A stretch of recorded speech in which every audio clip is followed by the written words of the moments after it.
여러분 안녕하십니까? 헬로티비 대구 경북 뉴스입니다. 대구 경북은 여전히 산발적인 감염이 이어지고 있지만 그래도 급격한 확산세는 꺾였는데요. 설을 앞두고 있는 만큼 지금부터는 외부 감염원을 차단하는 것이 관건입니다. 때문에 경주에서는 어르신들이 먼저 자녀들의 고향 방문을 만류하고 나섰는데요. 박은경 기자가 취재했습니다. 난생 처음 아들, 딸에게 걸어본 영상통화. 이리저리 돌려 말해도 용건은 한 가지입니다. 니 오겠나? 뭐, 마 오지 마라. 그래. 잘 있어. 그래, 밥 먹고 이제 건강해라. 엄마 생일이나 오번에 못 오지? 그래, 오지 마라, 알았지? 알았어. 아, 그래, 알았다. 끊자. 사랑해. 설 연휴 기간 이동과 모임으로 인한 감염 확산을 막기 위해 부모님들이 먼저 나선 겁니다.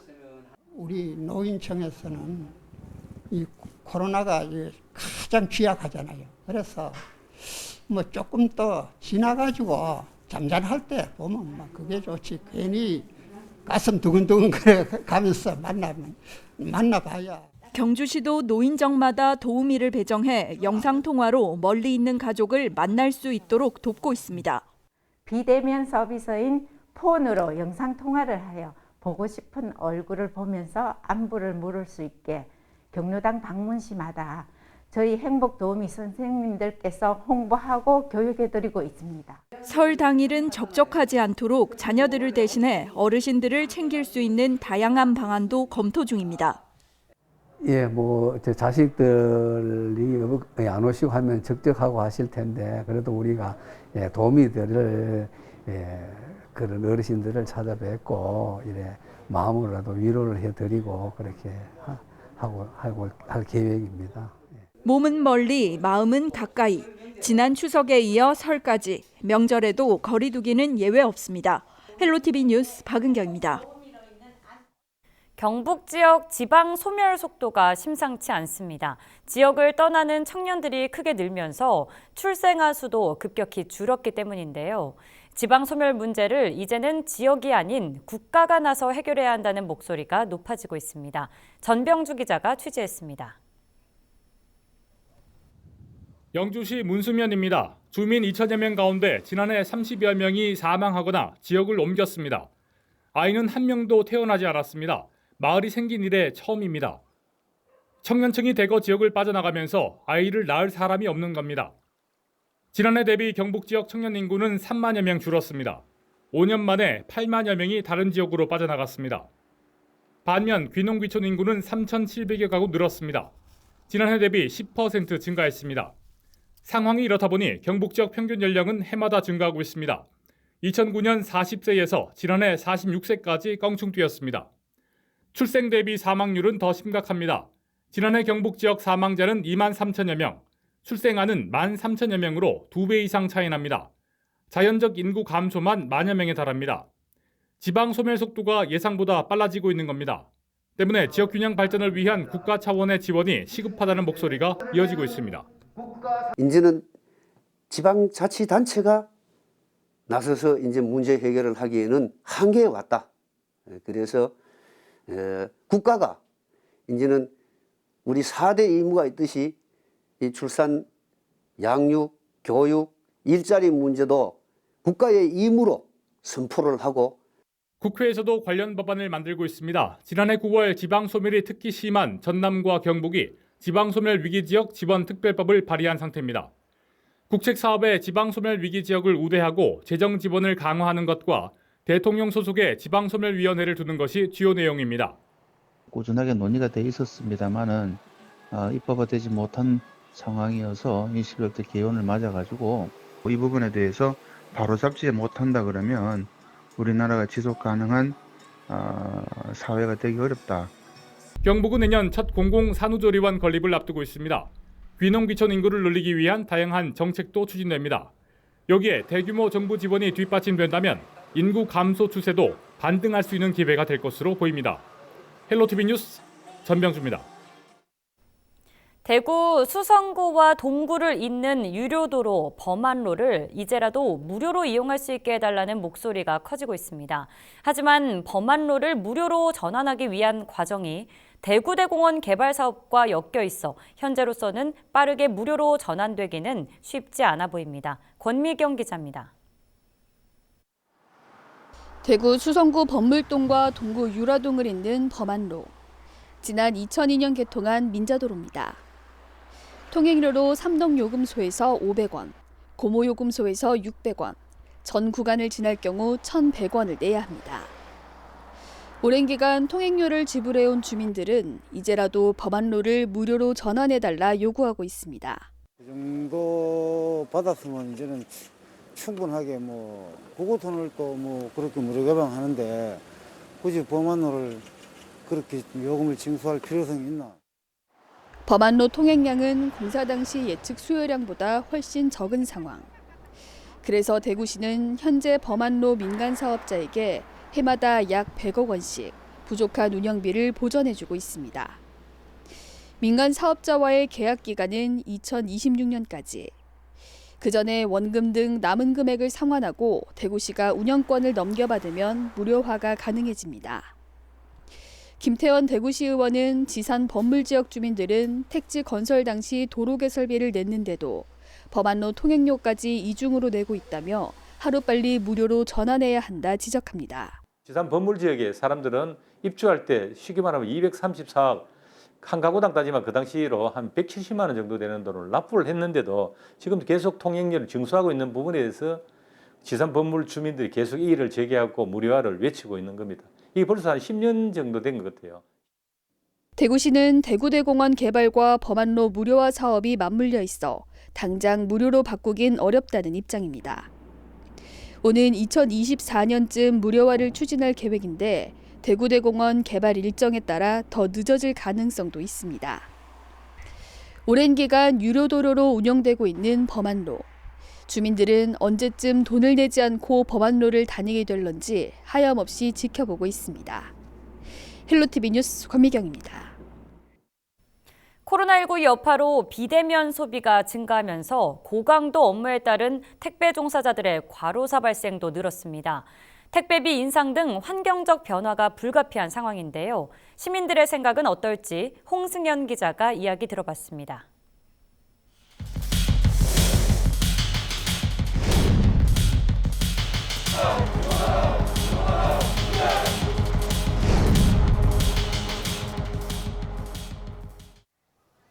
시민들은 대체로 택배 근로자의 어려움에 공감했습니다.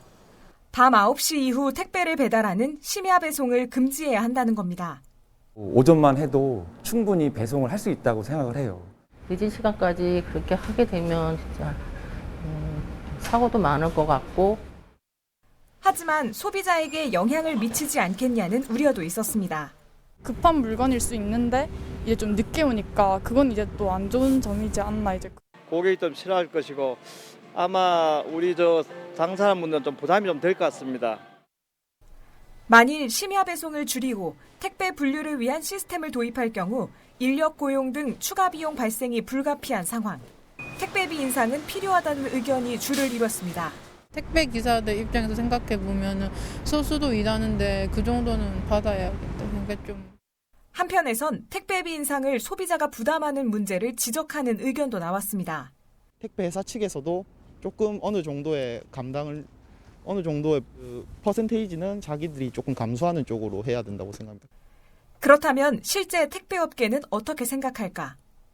소비자들은 우린 2,500원 주고 택배를 시키는데 실적으로 회사와 회사의 그 대형 거래는 상당히 이보다 저렴한 한 1,500원 선 그 정도 거래되는 부분이 상당히 많습니다.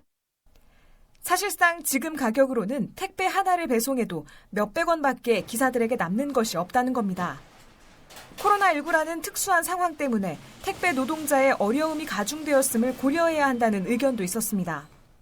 지금 코로나19 때문에요. 그래도 이제 우체국 같은 경우는 정규직들이 일부 소화를 하니까 괜찮은데 일반 사설 택배회사들은 아마 많이 힘든 걸로 알고 있습니다. 2주가 채 남지 않은 설날.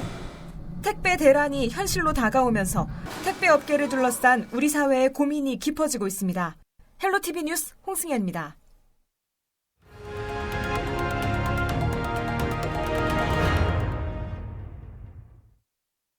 이달 설 명절 이후부터 경북에서도 코로나19 백신 접종이 본격적으로 시작될 전망입니다.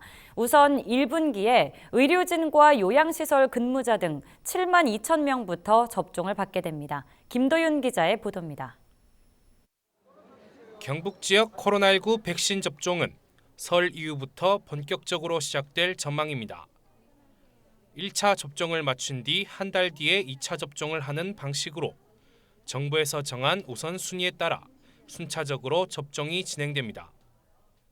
가장 먼저 1분기에 백신을 맞는 대상은 요양병원과 요양시설 종사자, 코로나19 전담 의료진, 구급대원 등입니다. 도내선 모두 7만 2천여 명입니다. 이어서 2분기부터는 코로나19 전담 의료진 이외에 의료기관 종사자와 노인재가 시설에 있는 모든 사람, 65세 이상 고령층이 접종을 받습니다. 하반기부터는 19세부터 64세까지 모든 주민을 대상으로 순차적으로 이뤄질 전망으로 경상북도는 12월 이전까지 백신 접종을 마친다는 계획입니다. 접종 장소는 시군별 한 곳 이상이 설치되는 접종센터 24개소와 민간 위탁 의료기관 1000여 곳입니다. 접종센터에서는 초저온 보관이 필요한 화이자나 모더나 백신의 접종이 이뤄집니다. 현재 10개 시군의 후보지가 전국체전 일정과 겹치는 문제가 있어 최종 접종센터 위치 확정엔 다소 시간이 걸릴 것으로 보입니다. 유사한 시설인 큰 전시장이라든지 아니면 대학교 실내 체육관을 지금 찾고 있고 아울러서 이렇게 원활하지 않을 경우에는 2개 이상으로 소규모 시설을 분리해서 접종센터를 설치해 나갈 예정입니다. 경상북도는 고령층이 많고 이동거리가 긴 지역 특성을 고려해 접종기간 셔틀버스 운행과 시내버스 노선 조정 등 대책도 함께 추진할 계획입니다. HCN 뉴스 김도리입니다. 월성원전 방사능 누출 의혹이 불거지면서 원안위와 별개로 민간 환경감시기구에서도 조사단을 꾸리기로 했습니다. 하지만 본격적인 활동을 시작하기도 전에 논란이 일고 있습니다. 박은경 기자입니다.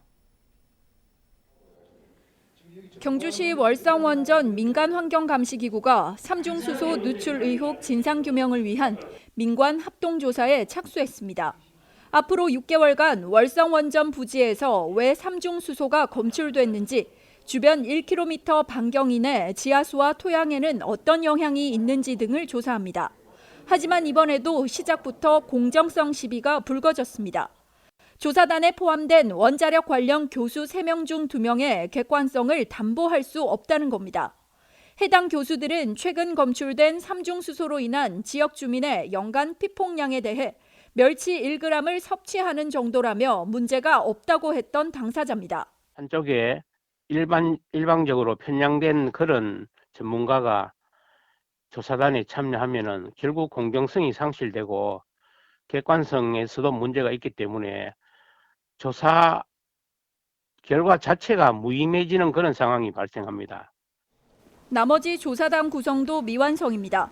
당초 원자력안전위원회와 한국원자력안전기술원 관계자 등 규제기관을 조사단에 포함시키기로 했지만 아직 공석입니다. 참여 안 한다 그랬어요. 그 전화니가 조사단을 결정하는데 거기에 지원을 하겠다 그래서 계속 지금 참여를 좀 독려하고 있어요. 참여 안 한다면 그 기능을 자꾸 회피하는 거잖아요. 원전 인근에 거주한다는 것만으로 가뜩이나 불안한 주민들.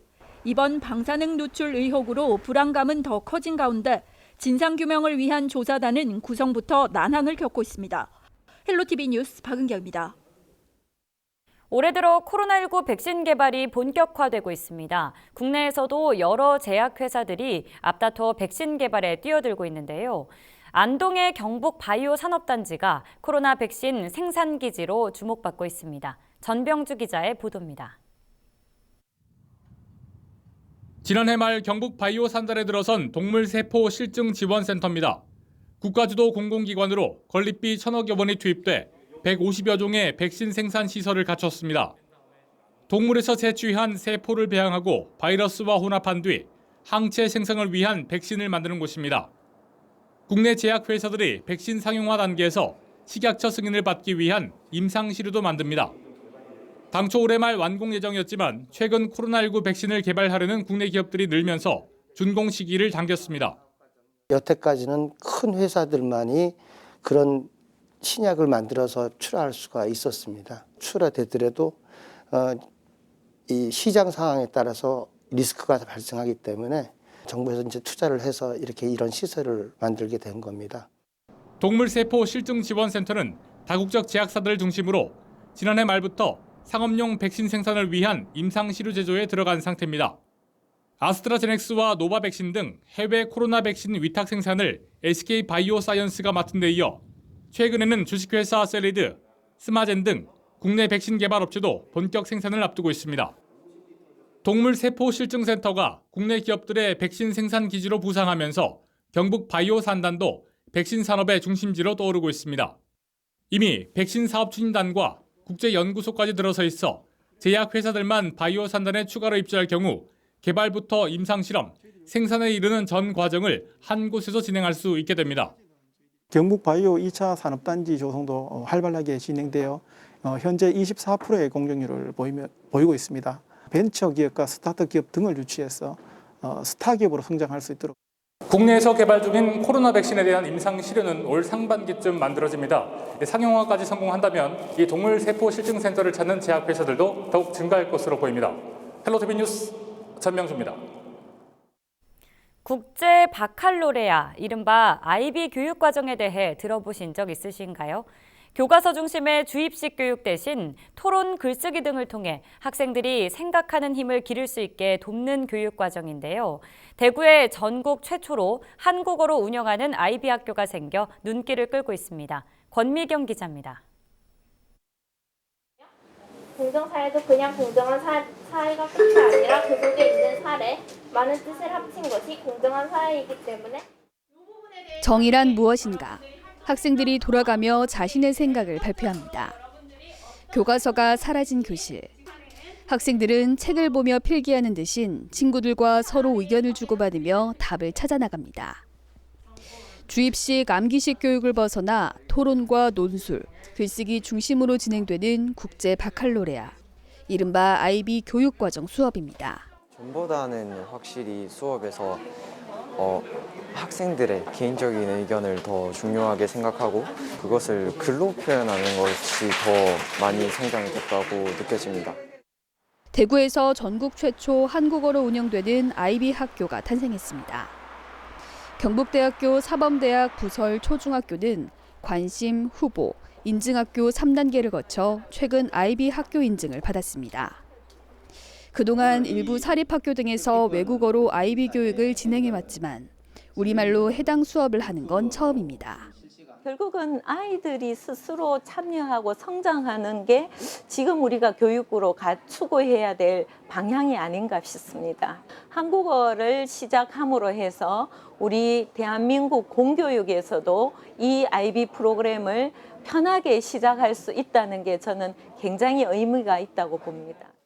현재 대구에서 IB 과정을 도입해 운영하고 있는 학교는 모두 65곳. 대구시 교육청은 이 가운데 고등학교 3곳을 대상으로 IB 학교 추가 인증을 준비하는 등 IB 교육 과정을 점차 확대해 나갈 계획입니다. 헬로티비 뉴스 권미경입니다. 지난해 교통문화지수가 대구, 경북 모두 전년 대비 상승한 것으로 나타났습니다. 한국교통안전공단이 발표한 2020년 교통문화지수 실태조사를 보면 대구의 교통문화지수는 2019년 13위에서 지난해는 8위로 1년 새 5단계 올랐습니다. 같은 기간 경북은 17위에서 11위로 6단계 상승한 것으로 조사됐습니다. 설 연휴 기간 주택 화재가 평소보다 2배 넘게 많이 발생하는 것으로 조사됐습니다. 경북소방본부가 최근 10년간 설 연휴 주택 화재 발생 현황을 분석한 결과 일일 평균 화재 건수는 4.3건으로 평소 1.95건에 비해 2배 이상 많았습니다. 화재 원인으로는 불씨 방치, 쓰레기 소각, 담배꽁초 등 부주의가 50.4%로 가장 큰 비중을 차지했습니다. 뉴스를 마칩니다. 여러분 고맙습니다.